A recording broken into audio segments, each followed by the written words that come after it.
Okay, good afternoon. Thank you all for coming and listening to me talk a little bit about research that I've been doing in the past few years. I'm essentially going to present a case study. It's reflected in the title.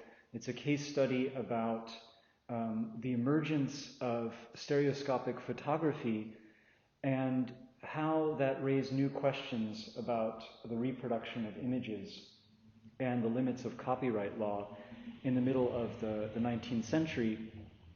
But before I do that, I just wanted to say a few words about why I like to study the history of copyright. It's like any field of humanistic endeavor. There's a value, it has a value in its own right, what we study. But there's also a kind of political and cultural dimension here. It tends to be seen as an area of law that's very complex and opaque to people who are not lawyers. I'm not a lawyer, but because this area of law is what regulates the production, reproduction, circulation, and use of creative works of all time, I think it's all the more important that non-lawyers be part of the conversation and that humanities scholars have an interest in understanding the history of the law and how it interacts with the cultural sphere. On a very simple level, copyright is a monopoly right, an exclusive right to produce and sell a particular work. And over time, the scope of that right has expanded so that it now also restricts what the end user can do with the work. And so on the slide, I've put in one line, restricts what users can do with protected works. And I think it's important from the outset to see those two sides. In other words, if you are a creator or a distributor, you're trying to protect your interests. If you're a member of the public, these same laws may restrict what you can do. So that tension is there from the beginning of copyright law, and it is something that courts and legislatures try to remedy, try to find a balance between these sometimes competing interests. And so I am, among a group of, humanities and legal scholars who are interested in studying the development and impact of the law, understanding how we got where we are. I mean, that's a basic goal of most historical study. Understanding that where we are did not happen inevitably, and what were the interests and ideologies and cultural factors that shaped the law. That gives us a reminder, right, that there were other alternatives in the past, and that also enables us to think intelligently about what we're doing today. The other thing that I think is important is to not assume that the history of the law is something internal. In other words, there is a history of legislation, there's a history of legal doctrine, right, that you can do without worrying too much or caring too much about the way people at the time outside of a courtroom might interpret it, or the way it might actually affect the way businesses run, or the way people read books, or which books they have access to. But I think it's very important to try to study the two together. In other words, to try to accept that there's a legal history, and that sometimes the way that a particular industry works has very little to do with what the legal statute does, because they make some kind of deals among themselves, or because in a particular era or for a particular form of creativity, the law is not seen as being all that necessary. So people have studied things like the fashion industry, which has a very particular relationship, or stand-up comedy, and the way that these kinds of fields can be governed more by social norms and cultural practices necessarily than the law. My own work has been mostly in the area of the history of the press and the history of the periodical press and news publications in particular, which have a very sort of complex and special relationship to copyright law for a lot of reasons, which we could discuss later. But I spent a lot of years researching this book, Who Owns the News, which came out in 2019 and is a very long history of the relationship between news publications and the practice of journalism on the one hand, and the evolution of copyright law on the other. And there are lots of ways in which the circulation of news challenges the very idea of property. For one thing, news is very time sensitive, right? So the idea that you need a copyright to protect a novel for the author's life plus 70 years so that the novel can then be controlled and it be issued in adaptations and translations and so on makes very little sense for something as ephemeral or time sensitive as news. Then news tends to be very fact-based, and copyright law is largely devoted to protecting expressions rather than facts or ideas or information. So that creates a problem for those who would like to use copyright law to protect information of public concern. And finally, copyright is, news is all sort of, its value, its cultural value is also based on its ability to be shared almost immediately. So that makes it difficult. And in practice, most news organizations have been interdependent and have relied on excerpting and copying and translating each other. And so the very sort of system of journalism can call into question this. Okay, so we can come back to questions if you have them, but I just wanted to today talk about a more recent interest in the past few years, which is about the history of copyright for images. And I just learned yesterday, I got an email from the publisher that the collective work that I've been working on for many years in collaboration with a large group of people, but co-directed with an art historian named Marie-Stéphanie de la Mer. This volume, Circulation and Control, Artistic Culture and Intellectual Property in the 19th Century, is now live on the publisher's website, and it's an open access book.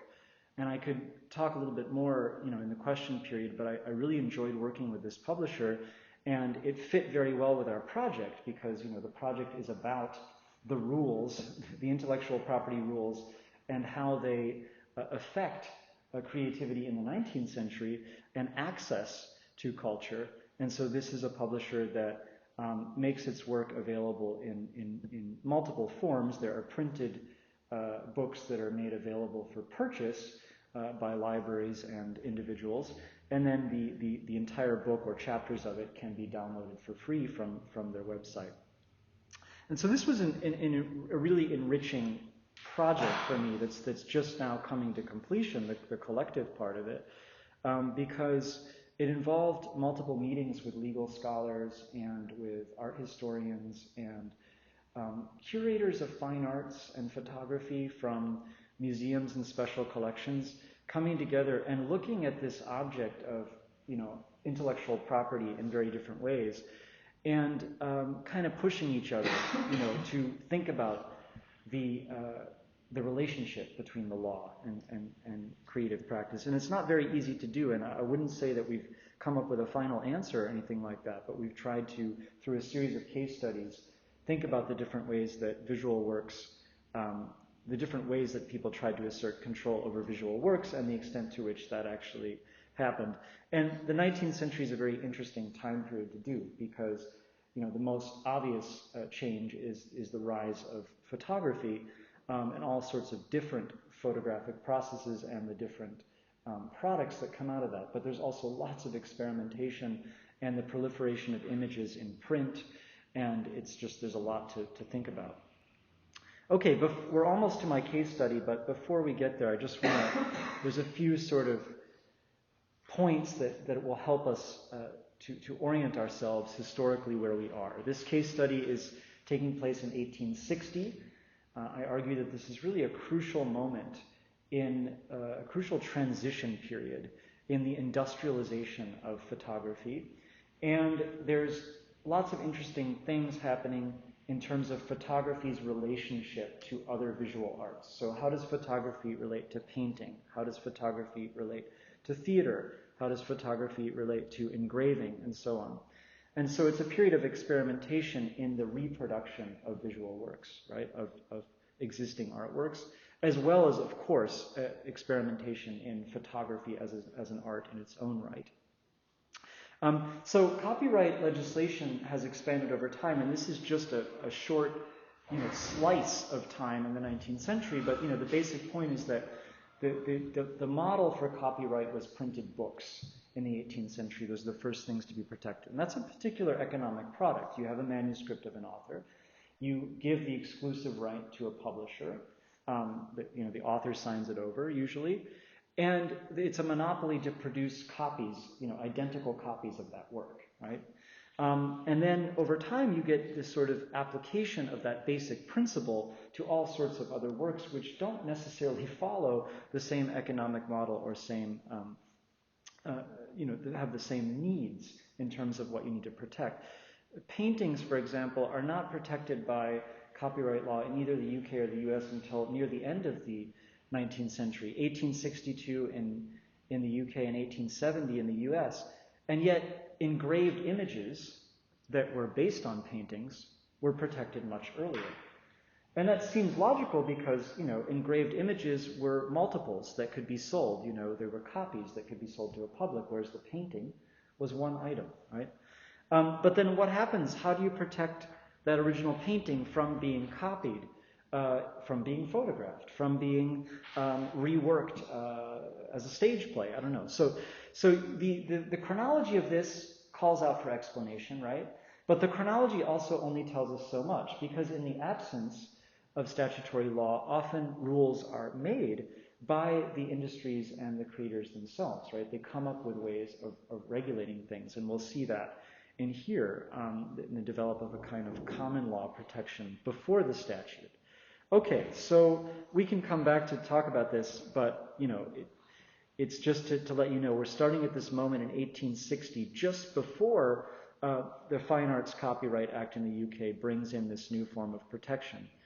And interestingly, I'm hoping to work a little bit this year and next year on the fact that photographs are protected in the United States in 1865 before fine arts, I think is clearly a result of the Civil War context and the experimentation and the proliferation of printed photographs in Harper's Weekly and other illustrated newspapers, and the extent to which Matthew Brady, Alexander Gardner, and others were trying to, assert a kind of control over these photographs of the Civil War. And so you see in the UK, drawings, paintings, and photographs all come in together, whereas in the US, photographs, there seemed to have been an urgent reason to bring them in there. Okay, so here we are with this stunning pre-Raphaelite portrayal of the death by suicide of the 18th century poet and forger Thomas Chatterton. By the middle of the 19th century, Chatterton had become something of a kind of cult hero for Romantic writers and artists, including the pre-Raphaelite circle with which Henry Wallace was associated. This was kind of his breakout painting. It attracted a lot of interest when it was first displayed at the Royal Academy in 1856. Then it was part of the Manchester Art Treasures exhibition in 1857. This was kind of a new era of exhibitions. Of public exhibitions that attracted crowds, and there was a lot of publicity around it. And then it was shown again in a private gallery in Dublin in 1859. And that's where our protagonist first encountered it.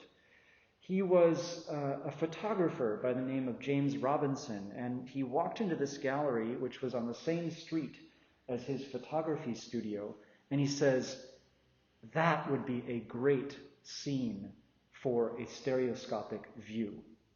So he went home, worked with a scene painter to recreate the background of the painting. He set up the bed, created props, set up the bed and the chest and the table and everything just like he remembered it in the painting. And he had his friend, the poet George Meredith, pose as Chatterton on the bed. Robinson then began to advertise that he was selling stereoscopic views of the death of Chatterton. And in doing so, he was participating, he was contributing to this cultural moment. This is a moment in the late 1850s where stereography, that is to say, taking of, basically he would take two photographs of the same object from a vantage point a few centimeters apart to account for the distance between the human eyes. Often this was done with a two-lens camera, so it would be taken at the same time. Then mount these photographs on a card, and then view them with a viewer that also had two lenses, and you have this image of startling depth that appears, creating almost a kind of illusion of a 3D experience. It was a very exciting new cultural phenomenon, and a fairly exciting new way to encounter paintings, right? And so this is what he was doing. And it's clearly this part of this moment in the late 1850s. He was a small shop owner in Dublin, right? He was not a big, giant company like the London Stereoscopic Company, which was founded in 1854, and really in the UK really worked to popularize this concept and boasted just thousands and thousands of views. Some of these were, interiors of exhibitions. Some of them were landscapes. There were all types of views. And tableau vivant of famous paintings was one small but important category of this.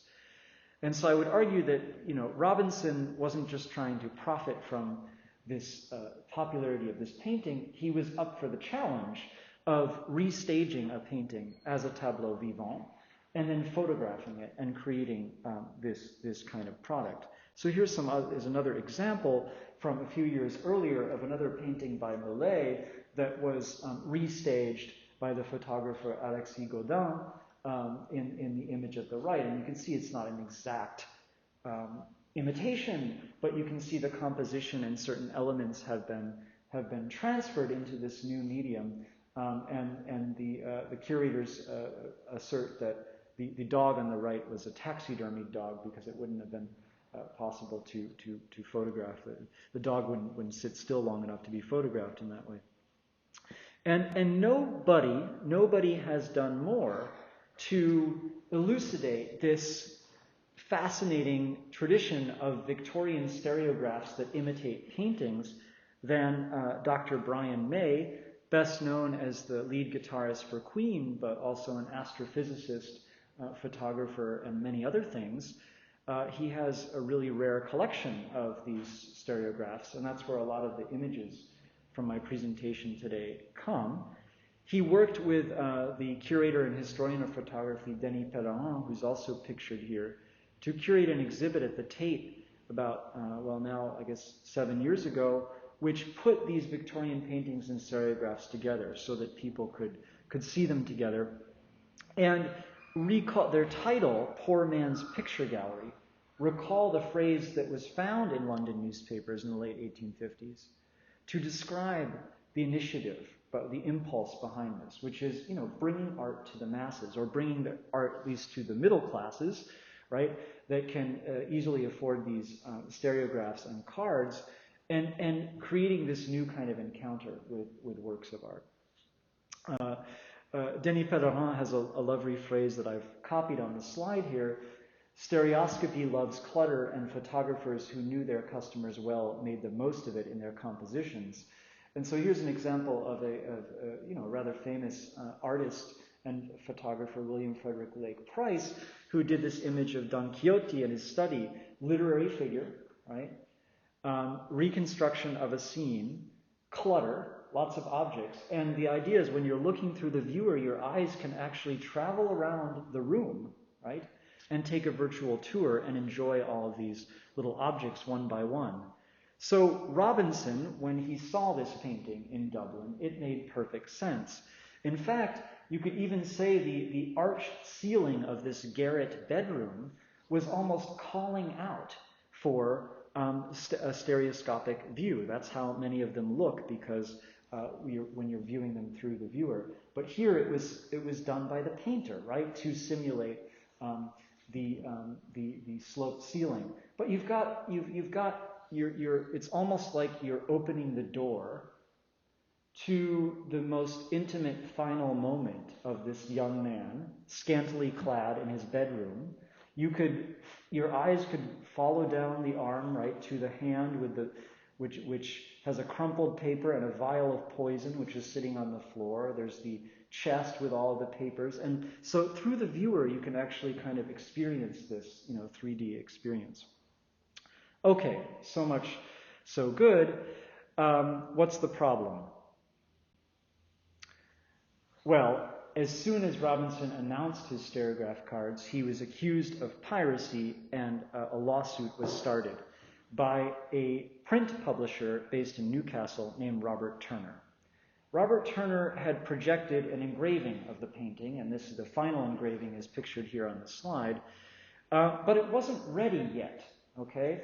And in fact, the exhibition in Dublin was designed to attract interest in the painting and to get people to come look at the painting and sign up, subscribe to pay for the engraving.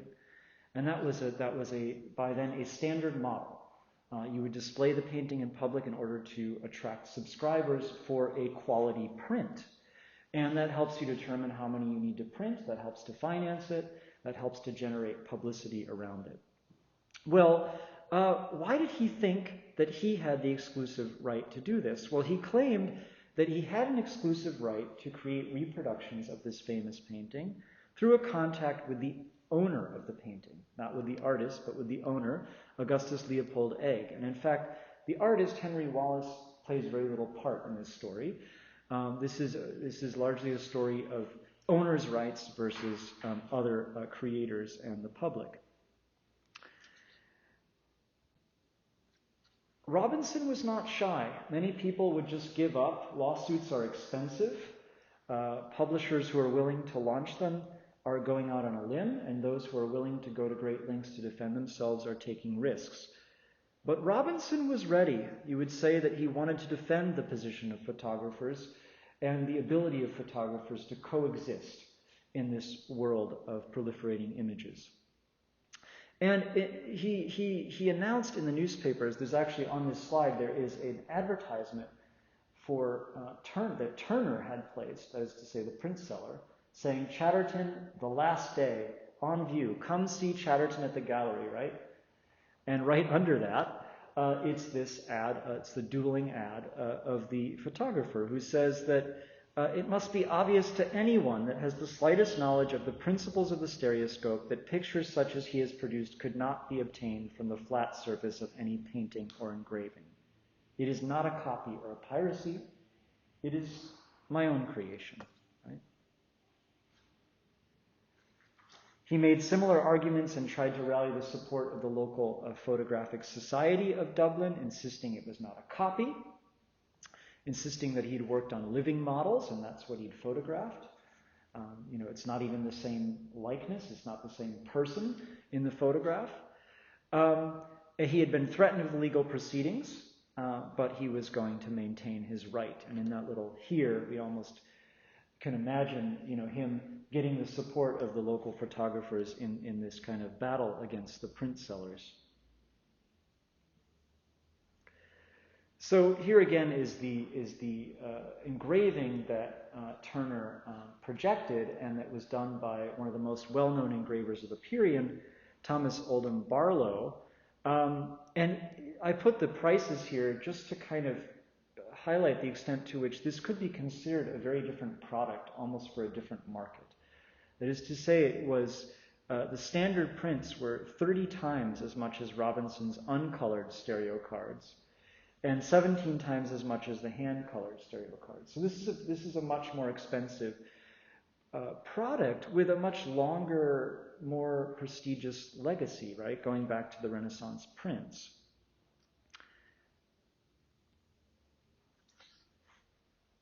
But this was a moment where print sellers felt very threatened by the rise of photography. That photography was a threat to a long-standing business model, right? So what did he think he had as his rights? Well, he said that he had purchased from the owner the copyright or the sole right to engrave and publish an engraving. The word photography isn't there, right? The contract was all about producing an engraving. And there was no statutory copyright for paintings before 1862, as we saw. But there was a standard economic and cultural practice that had been built up, probably from the 18th century, in which artists and owners of painters sold the exclusive right to produce engravings. And then those engravings could then be protected by the existing copyright statutes, which did protect engravings. And purchasers insisted that this right pass to them. As the owner of the canvas, they also owned the intangible property rights. So the artist basically ceded their control over the image to whoever purchased it. That was kind of the standard way that print sellers and owners of paintings talked about it. And the control of the physical canvas was crucial because you had to have time to produce a quality engraving like the one that we saw that Barlow produced. You had to really be there in front of the painting for months. Photography could change that to some extent. You could snap a picture of a painting and you'd have the basic look, but arguably you didn't have the texture and the hues and the colors in the same way that you had, but that you might want to try to reproduce through etching and so on. But there's a problem here, because control of the physical painting is how you stop other people from producing a reproduction of it. But displaying the painting is how you generate publicity and how you generate interest in engraving. So it wasn't really reasonable for, Turner or anybody else to hide the painting until the engraving was ready. So what did he think he could do? Well, this is a case that exposed sort of how things had implicitly worked up until that time, or at least how people thought they did. And it also showed the law evolving and people calling on the law to try to protect these evolving practices. And so there was one principle, which was the idea of a common law property right in unpublished works. This had long been established for writings. The most obvious example is a private letter. If I send a letter to a friend or family member, that person can be said to have property in the physical letter, but not the right to make the letter public. As the author, the courts from the 18th century said that the author has the right to decide when to make something public, in what format, under what conditions, and so on. And so that's the crucial moment of signing, of authorizing, right, a publisher to do something. And if somebody does that without permission, they violated your common law rights, your common law property in that work. Once it is published with your permission, then the statute kicks in and you only have protection for a certain number of years and what the statute says. Well, as we saw, there was no statute yet for painting. So the question was, what makes a painting published? Because if it was unpublished, it would still be protected by the common law. And if it were published, well, we don't know what that would mean for a painting, then potentially it would fall into the public domain. We'll come back to that. The second principle that would become important is breach of confidence, which is very different than copyright protection. That is to say, if I were to entrust you with a work that I had made and said, you can enjoy this, you can read this, but don't show it to anybody else. If you violate that trust, which could even include don't tell anybody else. I could even say, I'm not ready for people to know that I've made this painting, or I'm not ready for people to know that I've written this masterpiece, right? That is if you were to go then and make the work public, or even to describe it in front of the public, you could be considered in violation of trust, in breach of confidence, and the courts could restrain you for doing that. And that had been recently affirmed in a case involving Prince Albert, who was, an amateur artist and engraver, and he had made etchings for the enjoyment of the royal family, but he'd entrusted them to a printer just to make enough copies for the royal family. The printer then gave access to a third party who made his own copies and was getting ready to make an exhibition of Prince Albert's works. And so Prince Albert sued. And so the printer was considered to have violated the trust and to have violated Prince Albert's common law property right in deciding when to make a work public and how to make it public. Okay, so those were principles that existed, but this case didn't seem to follow that, because here we had a famous painting that had already been reviewed, it had already been shown in public, and we'll see in a minute, it had already been printed. Indeed, Robinson, the photographer, insisted that the painting had already been published, and so any common law property rights would have been lost, because Wallace agreed to let it be exposed to the public, and Wallace had even authorized a wood engraving, and you see a scan of the wood engraving here. And I'll just note in passing that you can see these vertical block lines on the engraving here. These are because wood engraving was made on the end grain of the wood, so they're very small blocks, and that provided more detail. But it meant for a larger image you had to actually bolt multiple blocks together. So each block would be hand carved, and then they would be bolted together, and then the press would come down to do that. So this was a practice that was, becoming important in the mid-19th century, and it's how illustrated newspapers and illustrated magazines are able to proliferate in this period. And so Turner, the print seller, says, this is nothing to do with an engraving. This is an illustration. This is something that appears in a periodical to give, the readers a taste of what's going on, but this is in no way a substitute for a quality print of the sort I'm making. It's a different process. This is wood engraving is done on wood with engraver's tools, whereas the kind of steel or copper plate engraving that he was projecting is an intaglio print. It's a completely different process. It enables much finer detail and much finer ability to create contrast and simulate light and all that sort of thing. And the court basically agreed. A painting and a wood engraving, the court said, as imperfect as that published in the National Magazine, have but little resemblance to each other. Robinson also argued that Chatterton had been... So in other words, the court says that doesn't count as a publication. It was just this kind of cheap illustration. Then Robinson says, well, if you're not going to count the magazine, at least count the exhibitions, because they attracted crowds and this is where people saw it, so you can't deny that the painting has been published. But the print seller Turner said that at every one of these viewings, the public knew that they were not allowed to copy the work. And therefore, it was a condition of their seeing the work, right? And that's, the terms and conditions that we still see on the back of tickets when we enter an exhibition or a concert, right? That our viewing of the concert is subject to not filming it, that our viewing of the art is subject to not photographing it, right? It was this kind of thing that he had in mind. It can't be considered a publication in the sense of divesting your rights and granting it over to the public if you've got these terms attached to it. That's not copyright law, but it's something that is often used in conjunction with copyright law to restrict what people can do. Well, unfortunately, this led the court in Ireland to inquire into the rules. They wanted to find out, they wanted to document, well, what actually are the rules at major galleries? Is it reasonable that people understand that they are not to photograph works or not to copy works, even by sketching them out? And so a series of letters is exchanged in which representatives of these two major venues, the Royal Academy and the Manchester Exhibition, confirm that copying was not allowed, and there was even a guard employed to make sure people wouldn't copy surreptitiously.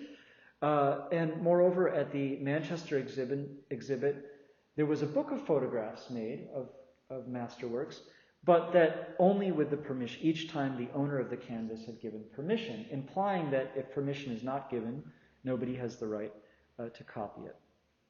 Okay, so that was certainly a strike against Robinson. Robinson also made what I think is the most interesting argument, but one that didn't persuade the courts at all, and that was he kept claiming that his stereoscopic view was not a copy, right? How could it be considered a copy? He didn't photograph the painting. He didn't photograph an engraving by Turner or Barlow. He had produced his own work, right, in his own place, with his own process, a different process than that used by the engraver. And he claimed, and he came close to arguing what we would now call a transformative use of the work, right? That he had transformed the work into something else, and therefore it was a fair use of an existing work as opposed to just kind of a slavish copy. He didn't use that term, transformative work. That would be anachronistic. But he said it was a different kind of work, which had a unique effect on the viewer.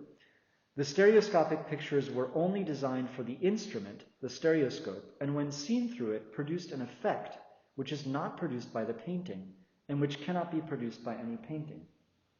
So how could that be considered a copy of the painting? Interesting argument, but it didn't sway the court. At the first instance, the Chancery Court in Ireland said the copying was obvious. It just, right down to the colors that he'd chosen, when he hand-colored the cards, the placement of the window, everything was just too similar not to be considered a copy. And moreover, he had probably relied on the wood engraving because it seems incredible that someone could just remember all of these details. Robinson always claimed that he had remembered the details and went home and recreated them, right? And somehow that wasn't copying. So the court was skeptical of that and insisted that public exhibition, if there is conditions attached, like you're not supposed to copy, does not count as publication in the legal sense. And Robinson's acts constituted both breach of confidence and violation of this common law property in the painting. Furthermore, the court ordered a judicial official known as a master to do an independent investigation and confirm what the rules were at the Royal Academy and the Manchester Art Treasures exhibition. Because actually Robinson's counsel accused the court of meddling in the trial because it was the judge, through his son, who had actually written to the president of the Royal Academy. And the defense attorney said, well, but that's not proper in terms of the chain of evidence, right? Both sides have to present the evidence. And so Robinson appealed on these grounds.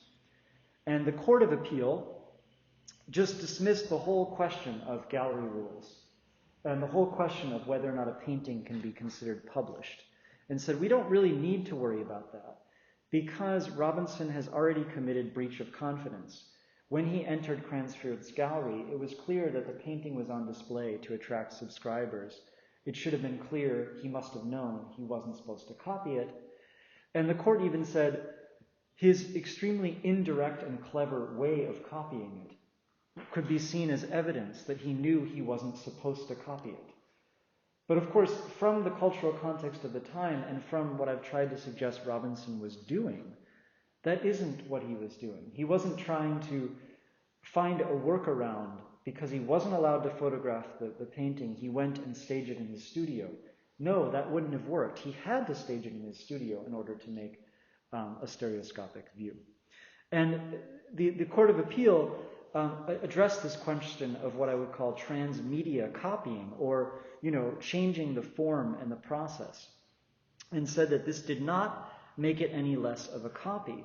In fact, by an exercise of memory and by ingenious scientific operations, he had rendered the likeness more accurate, right? And that, or as another judge said it is through this medium, the restaging of the painting as a tableau, that the photograph has been made a perfect representation of the painting.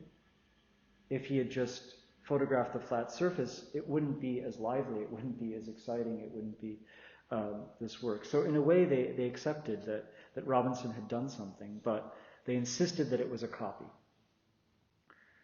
Okay, so what's the significance of all this? Well, for the legal history, the significance of this case is that the decision provided an expansive view of common law protection for paintings. It was very broad in the sense that changing the process or changing the medium didn't make it any less of a copy.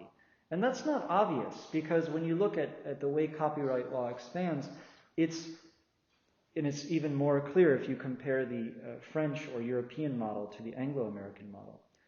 In France, from 1793, it's works of the mind, this very large category. In Britain and in the US, it's one by one, each of these forms of publication being added, right?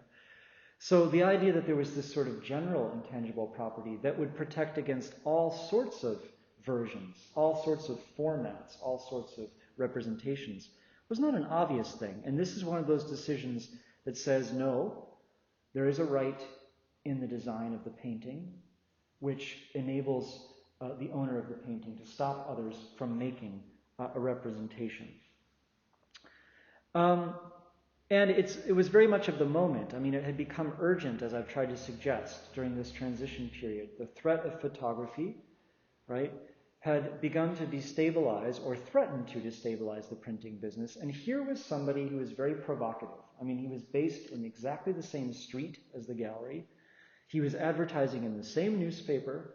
I mean, it was almost like, I even wondered at one point, was this kind of setup? But I don't think so, because Robinson really did fight it all the way to the end.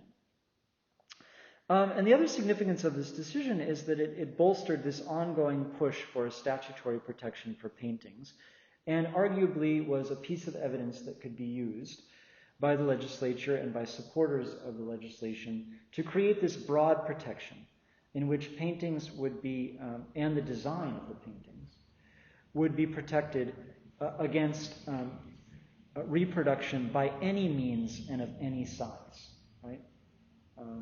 A photograph's obviously not going to be the same size of a painting, so the legislature wants to make sure that people don't use that as a way of getting out, right? But it also means that all sorts of different products produced through different medium would come under this umbrella. It is a different question to ask what effects such a case might have had on artistic and commercial practices at the time. And here I'll just give a brief nod to Eleanor Cooper, a legal scholar who published an excellent monograph, the first monograph on the history of copyright for visual works in the UK, called Art and Modern Copyright. And there's many things about that book, but in terms of this case, one very interesting thing she mentions is that it was after this case that explicit rules against copying and photographing works became more common in major galleries. And, you know, we've all lived through recent changes regarding that. Many museums still have rules restricting photography or reuse of images on their website, right? Including sometimes works that are in the public domain, and we're still asked to pay a fee if we want to reproduce the work, even in an academic study. But what's called the open glam movement, galleries, libraries, archives, and museums, is making a lot of progress, and we're starting to see more and more cultural institutions make images of works in the public domain available.